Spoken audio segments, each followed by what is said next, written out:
Hi, for those of you who don't know me, my name is Sam Grinio. I live in Denver, I'm a filmmaker, and I'm also a survivor from the 1999 Columbine shootings.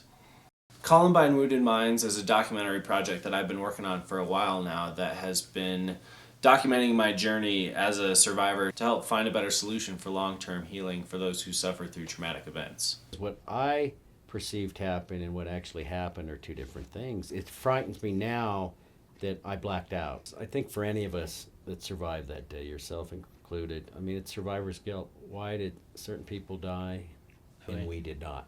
And if this serves as a network or a conduit to say, geez, I'm going through the same thing as Sam, or I'm going through the same thing as Mr. D, there's nothing wrong and there's help out there. I think that's the important thing. It's not a sign of weakness if you get help. It really isn't. And if you're not doing okay, that's okay because you're not meant to be perfect.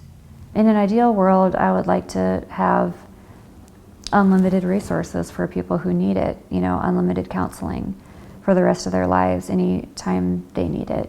But I know that's not exactly realistic, but I would like to see that one day. This is what happened after the shootings. Walls fell down. There weren't those cliques. There weren't those groups. At least that's what I saw for a short time, and I feel like this started to be built up a little bit, but I feel like that's what happens when tragedy strikes, is that we start to see humanity in one another. That's the thread between all of us, is that we're human. If we have nothing else in common, doesn't matter. It's something that happened in our past, something we're going through now, or something we'll go through in our future. We will come face to face with tragedy, difficulty in this life, and we're just saying, hey, in this great big world of, you're not alone. It doesn't end.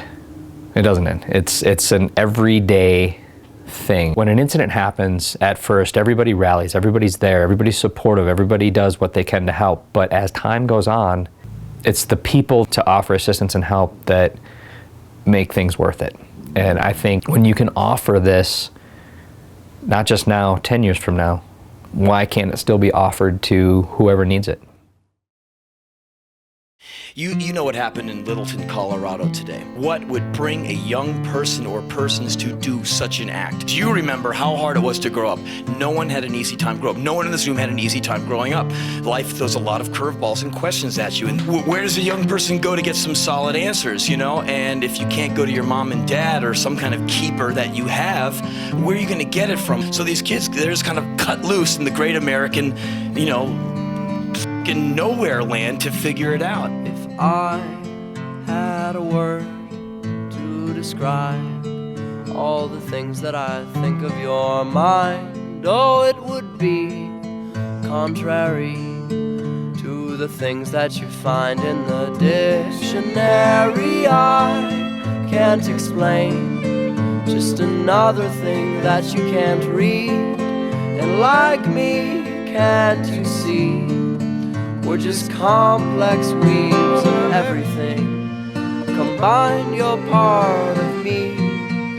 These bees and this trapeze, this frozen pair of seas, it's all come back